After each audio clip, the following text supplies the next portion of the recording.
या फिर खेलते वक्त या फिर जुड़ी हुई हो मनोरंजन जगत से। बिना किसी रीजन देखते रहिए समाचार विजन। सिर्फ तकरीर ना समझे, बल्कि ये समझे कि एक शख्स आपके सामने खड़े होकर आपसे वादा कर रहा है कि इंशाअल्लाह ताला ये तमाम तकालीफ को, आपके मसाइल को हल करेंगे। और इसके लिए बहुत जरूरी है कि आप 5 दिसंबर के दिन सुबह सुबह अपने घर से निकलकर आप साबिर काबुलीवाला साहब का जो निशान है, उनका निशान क्या है आपको मालूम? पतंग है। तो पतंग के निशान पर आपको बटन दबाना पड़ेगा। आप इत्तेहाद को मजबूत करिए और वो जो आरजी साहब और हमारे शकील भाई की मोहब्बत थी उसको और मजबूत करिए। याद रखिए, गरीबों से जुल्म इसलिए होता क्योंकि गरीबों के लिए लड़ने वाला कोई नहीं होता। हाँ, लोग बड़े बड़े भाषण दे देते गरीबों के बारे में, मगर जब गरीब पर जुल्म होता, उनकी आवाज बनना, उनकी तकलीफ को वो लोग नहीं करते। आप साबिर भाई को एक मर्तबा मौका दीजिए ताकि वो आपके मेले बनकर गरीबों से, कमजोरों से उनके हक के लिए लड़े, कमजोरों को ताकतवर बनाएंगे, मजलूमों से इंसाफ उनको दिलाएंगे। कांग्रेस पार्टी ना कमजोरों को ताकतवर बनाना चाहती है, बल्कि कांग्रेस पार्टी कमजोरों को और कमजोर करना चाहती है। कांग्रेस पार्टी मजलूमों से इंसाफ करना नहीं चाहती, बल्कि जालिमों को और पैदा करना चाहती है। मेरे अजीज दोस्तों और बुजुर्गों, मेरी सरकार और बहनों, आप अपने वोट की अहमियत को समझिए, अपनी वोट की कीमत को समझिए। आपको फायदा मिलना चाहिए। मजलिस आपके सामने आकर ये कहती है कि आप साबिर काबुलीवाला को सिर्फ एमएलए नहीं बना रहे, बल्कि आपको ताकतवर होना। लोग वोट डालकर नेता को मोटा बना देते हैं और वो नेता जीतकर जनता को और कमजोर कर देता है। हम जब जीतते हैं तो ना सिर्फ एमएलए एमपी बनते, बल्कि गरीबों का साथ देते हैं, गरीबों के लिए लड़ते हैं, उनके हकूक के लिए लड़ते हैं। उन पर जब जुल्म होता है तो हम सामने सबसे पहले हम सामने आ जाते हैं। तो मेरे अजीज दोस्तों और बुजुर्गों, मैं आपको तयकीन दे रहा हूँ कि आप साबिर भाई को कामयाब करेंगे और जमालपुर की जिम्मेदारी असदुद्दीन ओवैसी की होगी। मैं आऊंगा, आप मेरा हाथ पकड़ लेना, आप मुझसे कहना कि हमने तुम्हारे कहने पर साबिर काबुलीवाला को वोट दिया, हमारा काम कर होगा, ये आपका हक होगा। और मैं फख्र महसूस करूंगा कि मैं यहाँ पर आपके दरमियान में रहकर आपकी डेवलपमेंट के लिए, आपके इंसाफ के लिए हम काम करेंगे। मेरे अजीज दोस्तों, मेरी सरदार माँ और बहनों, आप जानते हैं कि जमालपुर से अगर भाजपा की कामयाबी को कोई रोक सकता है तो उसका नाम असदुद्दीन ओवैसी है। अगर भाजपा को कोई रोक सकता है जमालपुर से कामयाब होने के लिए तो उसका नाम असदुद्दीन ओवैसी है। तो इसीलिए आप मुत्तहिदा तौर पर यूनाइट होकर इत्तेहाद को मजबूत करके आप मजलिस को वोट दीजिए। मैं तमाम लोगों से अपील कर रहा हूं कि भाजपा को हराइए। यहां से मुकाबला जमालपुर में, मुकाबला मजलिस का और बीजेपी का है, मुकाबला ओवैसी का और मोदी का है। अब आपको फैसला करना है कि क्या आप ओवैसी को कामयाब करेंगे या भाजपा को कामयाब करेंगे। मेरे अजीज दोस्तों और बुजुर्गों, मेरी सरदार माँ और बहनों, मेरी आपसे ये गुजारिश है कि अपने वोट का नुकसान मत करिए, अपने वोट का नुकसान मत करिए। कहीं ऐसा ना हो कि आपसे जरा सी गलती होता है और उसके बाद आप याद रखेंगे मेरे तकरीर के अल्फाज को, अरे दीवाना आकर हमसे कह रहा था, हमने उसकी बात पर यकीन नहीं किया। आप एक मर्तबा असदुद्दीन ओवैसी की बात पर यकीन करिए। जमालपुर में आप देखेंगे कि कैसे तेजी से डेवलपमेंट और विकास का काम होगा। मैं जानता हूं साबिर काबुलीवाला साहब को, और साबिर काबुलीवाला साहब भी मुझे जानते हैं कि जब मैं किसी के पीछे पड़ जाता हूं तो उनको चैन से बैठने नहीं दूंगा। आप कामयाब करो साबिर भाई को, मैं साबिर भाई को चैन से नहीं बैठने दूंगा। साबिर भाई आप ही के गली कूचों में फिरते रहेंगे, आते रहेंगे, और महीने में कम से कम 2 मरतबा मैं इसी इलाके में आऊंगा। और हमारे भाई जो बल्दिया के इलेक्शन लड़े थे मगर 100 वोट से वो नाकाम साबित हुए, हबीब भाई इमामुद्दीन शेख साहब, वो और हम मिलकर साबिर भाई का जीना हराम कर देंगे। एक बार आप कामयाब कर दो, साबिर भाई को खूब काम कराएंगे। साबिर भाई को हम बाउंसर मारने नहीं देंगे, साबिर भाई को यहीं बिठाकर आपका काम करवाएंगे और आप बोलेंगे कि हाँ, जो हमसे वादा किया गया था वो पूरा हुआ। मेरे अजीज दोस्तों और बुजुर्गों, दूसरी अहम बात जो मैं आपके सामने रखना चाहता हूं कि भाजपा के लोग बोलते हैं कि गुजरात को मोदी ने बनाया। अब आप बताइए कि गुजरात में 20 जिलों में सीटी स्कैन की मशीन नहीं, 33 में से 20 जिलों में अस्पताल में सीटी स्कैन की मशीन नहीं है। मोदी जी आपको फोटो लेने का इतना शौक है मगर सीटी स्कैन आपने नहीं लगाया। आप देखिए मोदी जी और कैमरे के बीच में कोई भी नहीं आ सकता। अगर आ गया तो बोलते मगर गुजरात के 33 जिलों में से 20 में सीटी स्कैन नहीं है, 28 डिस्ट्रिक्ट में एमआरआई की मशीन नहीं है। अगर ये मशीन होती तो कोविड में जो लोग मर गए बच जाते थे। कोविड में जो लोग मर गए इसलिए मर गए कि सीटी स्कैन अगर करते तो मालूम होता कि उनके लंग्स, उनके फेफड़े कितने खराब हो चुके हैं। मगर आप कहते हैं कि गुजरात आपने बनाया, क्या बनाया आपने? आपको मालूम गुजरात में सुपर स्पेशलिटी डॉक्टर्स होते हैं 1390, उसकी जरूरत है सुपर स्पेशलिटी डॉक्टर की। तो भारत के प्रधानमंत्री जी आज कह रहे हैं गुजरात को मैंने बनाया। कितने आपने डॉक्टर उसमें से अपॉइंट किए? 1390 में से सिर्फ 13 काम कर रहे हैं। सुपर स्पेशलिटी के डॉक्टर अगर रहेंगे ये गवर्नमेंट के अस्पतालों में तो गरीब का फायदा होगा। गुजरात को भाजपा कहती है कि मोदी ने बनाया। आपको मालूम कि मोदी की हुकूमत खुद कहती है कि अगर कोई गरीब गवर्नमेंट के अस्पताल में जाता है तो सबसे ज्यादा उसकी जेब से जो पैसा खर्चता है उसमें गुजरात का नंबर आता है। प्राइवेट दवाखाने में नहीं, गवर्नमेंट के दवाखाने में जाता है तो आउट ऑफ पॉकेट एक्सपेंडिचर उसका सबसे ज्यादा हो जाता है। आप बताइए फिर कौन सा विकास गुजरात में हुआ है? भाजपा वाले कितना झूठ बोलेंगे। मैं ये डेटा ले रहा हूं, अगर कोई इनकार कर देगा तो बताओ बैठकर 10-10 मिनट बात कर लेंगे, तुम 5 मिनट में अपनी चप्पल बगल में रख के भाग जाओगे। आपने क्या किया गरीबों के लिए?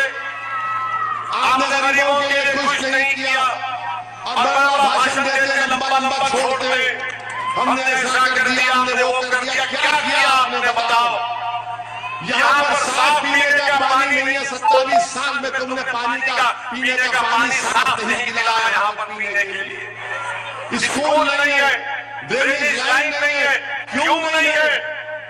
अगर दूसरे इलाकों में अगर आता है तो इस बस्ती में क्यों नहीं आता? क्या इस बस्ती में बस चलाएगा? गरीब है, मजलूम है, मुसलमान है, दलित है तो उसको नजरअंदाज करके रख दिया जाएगा और सिर्फ दौलतमंदों के इलाकों में काम होगा, गरीबों के इलाके में काम नहीं होगा। मेरे अजीज दोस्तों और बुजुर्गों, यहाँ के एमएलए कमजोर है, उसको लड़ना नहीं आता, उसको कॉम्प्रोमाइज करना आता है। वो अगर कोई लड़ने वाला होगा तो काम कराएगा, आपके लिए लड़ेगा। और मुझे यकीन है कि साबिर काबुलीवाला को इंशाअल्लाह अगर अल्लाह कामयाब करेगा, आपकी दुआओं से और आपकी ओर से तो यकीनन ये तमाम नाइंसाफियां खत्म किए जाएंगे। मेरे अजीज दोस्तों और बुजुर्गों, मुझे ये भी बताया गया कि रिवर फ्रंट के पास जितने मकानात थे डेवलपमेंट के नाम पर तोड़ दिया गया और ईडब्ल्यूएस क्वार्टर्स बना दिए और ऐसे क्वार्टर बनाए मोदी जी ने कभी भी नहीं जा सकते हो, इतने कमजोर बनाए। अच्छा, बेवाओं को पेंशन मिलता, बेवाओं को पेंशन मिलता है, यहाँ पर मिलना चाहिए। आप बताइए फिर गुजरात में आप कहते हैं कि हमने गुजरात बनाया, गरीबों को अनाज नहीं मिलता, बीपीएल का इतना बड़ा नंबर लिख दिए मगर गरीबों को कुछ अनाज नहीं मिलता। ये आपके मसले, ये मसलों का अगर आप हल चाहते हैं तो आप मजलिस का साथ दीजिए। और मैं आपसे कह रहा हूं कि ये चुनाव हम बगैर किसी का से खौफ खाए डरे चुनाव लड़ेंगे। आप खुलकर काम करिए, आपको डरने और घबराने की जरूरत नहीं है। किसी से मत डरिए, सिर्फ अल्लाह से डरिए। इंसानों से डरना आपका और हमारा काम नहीं है। हम ना इंसानों से डरते हैं, ना हैवानों से डरते हैं, ना जालिमों से डरते हैं, क्योंकि हमको वक्त लिखा कर लेकर आए उसी वक्त तक रहेंगे। जब टाइम खत्म हो गया तो सबको जाना है, कोई ज्यादा दिन नहीं रहने वाला यहाँ पर। ज्यादा कोई शान पत्ती करेगा, मैं ऐसा हूं, कुछ भी नहीं होगा। अलेक्जेंडर आज दुनिया को फतेह किया मगर दुनिया से जाना पड़ा, बड़े बादशाह ने मगर दुनिया से जाना पड़ा। सब जाएंगे, मैं भी जाऊंगा, मगर जब तक हम जिंदा रहेंगे हम गरीबों के लिए लड़ते रहेंगे, मजलूमों के लिए लड़ते रहेंगे। आप पर आंच आने नहीं देंगे, आपकी तरक्की के लिए लड़ते रहेंगे। ये बात का वादा मैं आपके दरमियान में खड़े होकर आपसे कर रहा हूं। मेरे अजीज दोस्तों और बुजुर्गों, मेरी इज्जतदार मां और बहनों, भाजपा बीजेपी कहती है कि गुजरात बना दिया। अरे मोरबी का ब्रिज कौन बनाए थे? कौन बनाए थे मोरबी का ब्रिज? मोदी जी। 140 लोग मर गए उसमें, 50 मासूम बच्चे मर गए उसमें। और एक 2 साल का बच्चा था, सोचो आप उस पर क्या गुजर रही होगी। अच्छा, गुजरात में इंसाफ देखो आप, एक जगह पर एक गड्ढा में पत्थर फेंकने के इल्जाम में 6-7 बच्चों को पकड़ा गया केडिया में। तो गुजरात की सरकार ने पत्थर फेंकने के इल्जाम में उन बच्चों को बीच रोड पर लाकर आवाम को, जनता को जमा करके उनको लठों से मारने लगाया। फोटो वीडियोग्राफी की गई और जो ब्रिज से लोग 150 लोग मर गए, वो कंपनी के दौलतमंद को पकड़ा नहीं जाता। मोदी जी, आपको दौलतमंदों से इतनी मोहब्बत क्यों है भाजपा वालों? जो इसकी वजह से 140 लोग मर गए, उसको कोई हाथ नहीं लगाता। जिन पर इल्जाम है पत्थर फेंकने का, उनको रोड पर लाकर पीटा जाता है, उनको रोड पर लाकर पीटा जाता है। बिल्किस बानो का मसला आपके सामने, कौन बोला बिल्किस बानो के बारे में? इन बच्चों को जब मारा गया तो किसने कहा कि हैवानियत है? उसका नाम असदुद्दीन ओवैसी था। बिल्किस बानो का मसला, जो बच्ची का रेप किया गया, वो प्रेग्नेंट थी, उसके सामने उसकी 3 साल की बेटी का कत्ल कर दिया गया, उसकी मां का रेप हुआ, उसका कत्ल कर दिया गया। मोदी जी की सरकार उन कातिलों को छोड़ देती, उनको छोड़ देती। नरोडा पाटिया में 90 लोगों का कत्ल करता है एक आदमी, 1-2 का नहीं, 90 लोगों का कत्ल करता है। उसको कोर्ट लाइफ की सजा देती है, वो निकलता है जेल से और भाजपा के लिए काम करता है, कहता है मोदी जी को वोट दो। एक कातिल काम करेगा जिस पर 90 लोगों को कत्ल करने का इल्जाम है। कौन सी बात भाजपा करती है? सबका साथ, सबका विकास, सबका विश्वास। जो कातिल है 90 लोगों का, वो कह रहा है कि मोदी को वोट दो, तो किससे इंसाफ होगा? जिन लोगों को मारा होगा, जिनका कत्ल किया होगा, उन लोगों पर क्या गुजरती होगी कि जब उनके इलाके में आकर कहेगा कि मोदी जी को वोट दो, उनके दिल पे क्या गुजरती होगी? आप अंदाजा लगाइए। मेरी सरदार मां और बहन हिजाब का मसला उठा भारत में, किसने हिजाब के ताल्लुक से कहा कि हिजाब हमारे कल्चर का, इस्लाम पहनेंगे हिजाब? कौन बोला? कि कांग्रेस का कोई आदमी बोला? नहीं बोल सकते। पार्लियामेंट में ट्रिपल तलाक के ताल्लुक से बिल बीजेपी लेकर आई, तीन मरतबा लेकर आई, तीन मरतबा अल्लाह के फजल और करम से असदुद्दीन ओवैसी ने पूरी दलीलों के साथ भारत के संविधान को सामने रखकर कहा कि गैर कानूनी कानून है, ये संविधान के खिलाफ कानून है। बताइए कोई और पार्टी बोलती है? CAA का कानून का मसला आया और जब पार्लियामेंट में बिल आया तो किसने? मोदी के 300 एमपीओ के सामने, अमित शाह के सामने हमने कहा यह कानून काला कानून है, मैं इसको नहीं मानता, इसको फाड़ दिया मैंने। बताओ, पूछो इन लोगों से जो आज मुझ पर उंगलियां उठाते हैं, मुझको गालियां देते हैं, मुझ पर क्या क्या इल्जाम लगाते, और फिर उत्तर प्रदेश में इस साल फरवरी में 6.5 फीट के फासले से मेरी गाड़ी पर 6 गोलियां चलाई गई। ये अल्लाह का करम था कि अल्लाह ने कह दिया, फैसला कर लिया था कुछ दिन में नहीं मरूंगा। गोलियां चलाने वाले कौन थे? वो भाजपा के कहने वाले थे। इसके बावजूद भी हम पर इल्जामात लगते हैं, गोलियां हमारी गाड़ी पर चलती है। CAA का कानून पार्लियामेंट में हम फाड़ते हैं, ट्रिपल तलाक के बारे में कहते हैं गलत कानून है, हम कहते हैं। UAPA का कानून आया, उसके खिलाफ हम कहते हैं, हिजाब पर हम कहते हैं, और सब लोग खामोश बैठे रहते हैं। आप किसको वोट देंगे? जो खामोश बैठे हैं, जो आपके लिए लड़ेगा उसका साथ देंगे। इसका फैसला 5 तारीख को आपको करना है, इसका फैसला आपको करना है। अगर जो खामोश बैठे रहते हैं, अगर आप उनका साथ देंगे तो याद रखिए आपका फैसला होगा, मगर कहीं खुदा ना खास्ता आगे जाकर हमको हमेशा के लिए खामोश कर दे।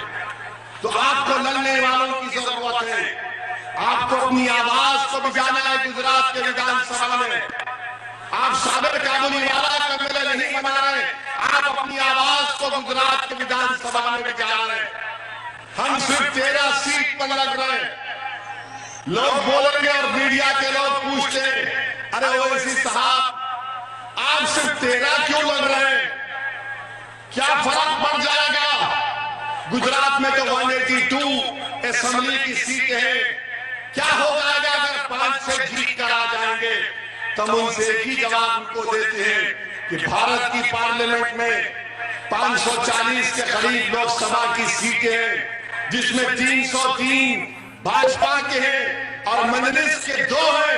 और जब इन 2 में से एक 6 मिनट की तकरीर के लिए खड़ा हो जाता तो भाजपा के 300 एमपीओ के पेट में, सर में दर्द शुरू हो जाता। ये आपको अगर मजलिस के 3-4 एमएलए जीत कर गुजरात की विधानसभा में चले जाएंगे, सरकार किसी की बनेगी, मगर सब परेशान होंगे कि ये मजलिस के लोग क्या बोलेंगे। मजलिस के लोग गरीबों की बात करते हैं, कमजोरों की बात करते हैं, जुल्म के खिलाफ लड़ते हैं हम लोग। तो मेरे इज्जतदार मां और बहनों, मेरे बुजुर्गों, मेरी आपसे ये गुजारिश है कि 5 तारीख के दिन अपना एक वोट पतन के निशान पर दीजिए। अब ये कांग्रेस वाले, अब कांग्रेस बहुत कमजोर हो चुकी है, कांग्रेस बहुत कमजोर हो चुकी है। 27 साल से नरेंद्र मोदी इनको चाय पिला पिला कर हरा रहे हैं। 27 साल से नरेंद्र मोदी कांग्रेस के लोगों को चाय पिला पिला कर हरा रहे हैं। और चाय में मेरे ख्याल से चाय कम होती, दूध और मलाई ज्यादा होता। तो कांग्रेस जिम्मेदार है 27 साल से अगर भाजपा गुजरात में जीत रही है तो। मगर कांग्रेस के लोग क्या बोलेंगे? नहीं, ये ओवैसी आने की वजह से भाजपा जीतेगी। बोलते रहे ना, ये वोट काटेगा।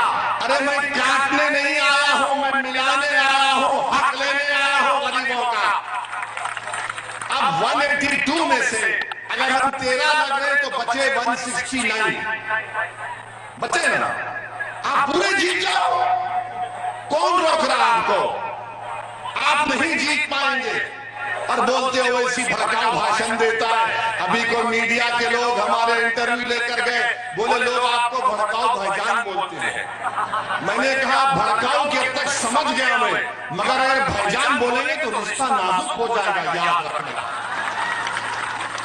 मत बोलो, भड़काऊ कह दो, भाईजान बोलेंगे तो फिर हम घर में भाईजान किसको बोलते हैं आपको नहीं मालूम। तो बोले क्या बोलते, मिला छोड़ दो इसी पर बात लो, चले जाओ वरना तुम तकलीफ होगा। भड़काओ भाईजान, क्या भड़काओ भाईजान? सच्चाई को बयान करना, भारत के प्रधानमंत्री की गलतियों को दोहराना, उनके 15 लाख के वादे को झूठा बोलना भड़काऊ भाषण है। 15 लाख का वादा मोदी जी ने किया था, इसी गुजरात में बैठकर किया था कि पूरे ब्लैक मनी का पैसा आ जाएगा, भाइयों बहनों आपके अकाउंट में डाल दूंगा 15। बेचारा गरीब खुश हो गया, 15 लाख, पूरा गरीब 15 लाख, 15 पैसे नहीं आए उसके जनधन के अकाउंट में। वही 2000 आए, कभी 1500 आए, ले लो ये कर लो। अब हम जब इसको बयान करते, कांग्रेस वालों को तकलीफ हो जाती है। हर कांग्रेसी बोलता है अरे ओवैसी तू इस तरह की तकरीर क्यों करता? अच्छा इतनी देर से हम हमारा भाषण सुन रहे हैं, हम किसी के खिलाफ, किसी मजहब के खिलाफ बोल रहे, किसी के खिलाफ नहीं बोलते। अब इनको तकलीफ क्या है कि ये कैसे बोलता है? अरे तुम भी तो बोलो, अल्लाह तुम्हारे भी जबान दिया ना, मगर तुम्हारी जबान नहीं चलेगी क्योंकि तुम्हारी जबान कॉम्प्रोमाइज कर चुकी है मोदी के साथ। तुम्हारी जबान इसलिए नहीं चलती क्योंकि तुम्हारे सीने में गरीबों की तकलीफ नहीं है। तुम्हारी जबान इसलिए नहीं चलती क्योंकि तुम गरीबों की तकलीफ अपने सीने में महसूस नहीं करते।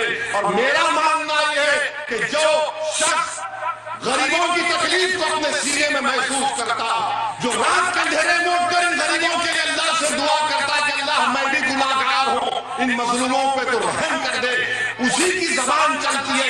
क्योंकि धड़कता हुआ दिल चाहिए जबान चलने के लिए। जिसका दिल मुर्दार हो गया उसकी जबान नहीं चलती। मेरी बात को याद रखो आप। मेरे अजीज दोस्तों, मेरी इज्जतदार मां और बहनों, मेरी आपसे की अपील है कि आप 5 तारीख के दिन अपना एक वोट का सही इस्तेमाल करिए। डरने और घबराने की जरूरत नहीं है। जो लोग डरा रहे हैं मैं उनसे कह रहा हूं, अगर आप डराना चाहते हैं तो याद रखो अब जनता डरने वाली नहीं है। तुम डराओ, कुछ भी करो, मगर जब पोलिंग बूथ में जाएंगे तो उनको सिर्फ पतंग ही नजर आएगा इंशाअल्लाह।